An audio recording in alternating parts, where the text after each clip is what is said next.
여러분 혹시 그런 생각 해보신 적 없으세요? 왜 나한테만 이런 힘든 일이 생길까?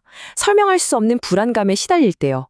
만약에 그 모든 게 사실은 우주가 여러분께 보내는 아주 중요한 신호라면 어떨까요? 오늘 우리가 함께 파고 들어볼 이야기는 바로 이겁니다. 개인의 고난이 어떻게 거대한 우주적 목적과 연결되는지에 대한 정말 흥미로운 철학이에요. 자, 오늘 우리가 나눌 이야기의 핵심이 바로 이 한 문장에 다 담겨 있어요. 당신에게 주어졌던 힘은 다시 회수될 수 있다. 고난이 바로 그 신호다. 힘을 회수당한다? 이게 대체 무슨 뜻일까요? 좀 섬뜩하게 들리기도 하죠. 그 실마리를 찾기 위해 먼저 들여다볼 것은 우리 모두에게 너무나 익숙한 감정이죠. 바로 불안입니다. 이 철학에서는요, 우리가 느끼는 이런 불안이나 시련이 그냥 기분 탓이 아니라고 말해요. 이게 사실은 우주가 우리에게 보내는 일종의 응답이라는 거죠. 그러니까 고난은 우리를 벌 주려는 게 아니라는 거예요. 그게 핵심입니다. 이건 벌이 아니라 일종의 회수 과정이라는 거죠. 자, 생각해 보세요. 우리가 어떤 에너지나 좋은 기회 아니면 높은 자리를 얻게 되면요, 거기엔 반드시 책임이 따르잖아요. 근데 만약 우리가 그 힘을 제대로 쓰지 못하고 그 책임을 다하지 못하면 바로 그때 자연이 그걸 다시 가져간다는 겁니다. 이걸 반동의 법칙이라고 부를 수 있겠는데요. 한번 보세요.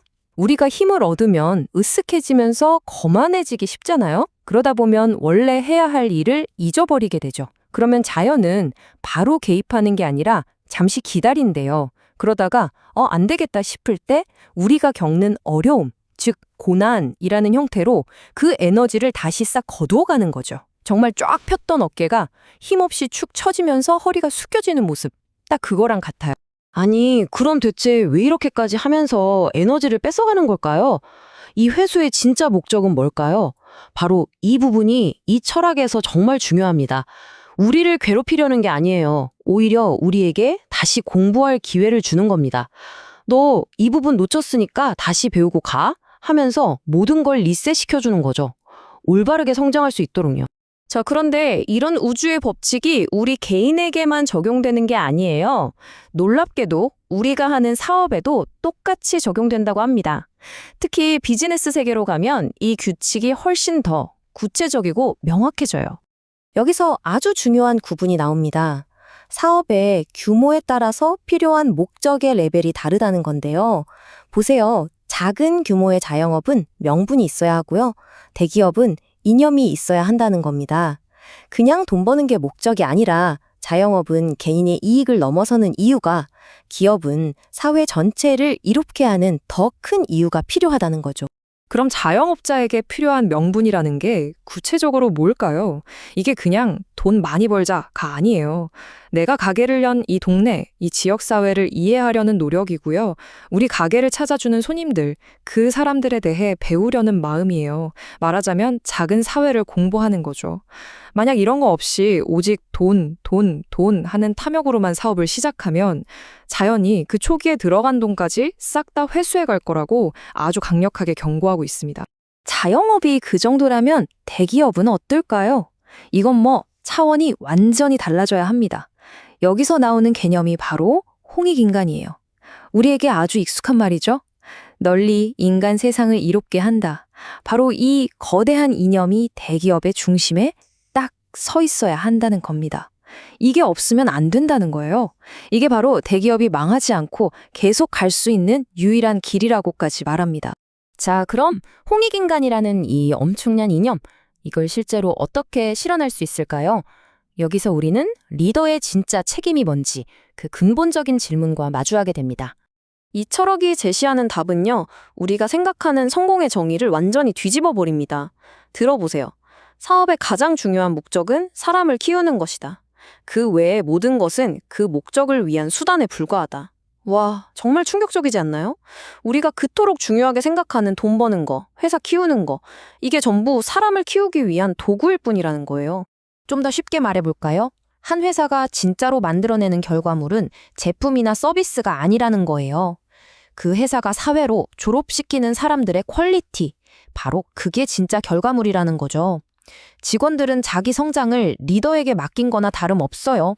그러니까 그 회사가 건강한지 아닌지는 직원들이 퇴사할 때 얼마나 더 훌륭한 사람이 되어서 나가느냐, 그걸로 평가해야 한다는 겁니다. 그래서 이런 아주 날카로운 질문을 던집니다. 자, 여러분도 한번 생각해 보세요. 어떤 사람이 대기업에서 20년을 일하고 나왔는데 막상 사회에 나와서는 아무 쓸모 있는 역할을 못해요. 그렇다면 이건 누구의 실패일까요? 개인의 실패일까요? 아니라는 거죠. 그렇게 방향도 못 잡는 졸업생을 내보낸 회사는 결국 스스로 망하는 길로 들어서게 될 거라는 겁니다. 아니, 근데 개인의 성장이니 리더의 책임이니 이런 원칙들은 대체 어디서 온 걸까요? 왜 그래야만 하는 걸까요? 자, 이제부터는 시야를 확 넓혀보겠습니다. 이 철학은 이 모든 게 그냥 좋은 말이 아니라 거대한 우주적 계획의 일부라고 설명하거든요. 현대사의 모든 흐름을 설명하는 키워드가 바로 천지공사입니다. 하늘과 땅의 거대한 공사 이런 뜻인데요.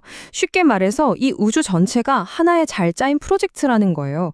인류라는 커다란 나무가 자라면서 필요 없는 가지는 쳐내고 또 성장하고 이런 과정을 반복하면서 진화하도록 설계된 그런 그랜드 플랜이라는 거죠.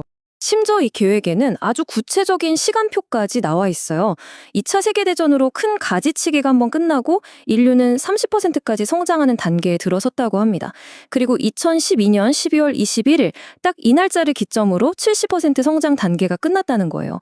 그래서 지금 우리는 딱 70% 정도 성숙한 상태인데 문제는 뭐냐?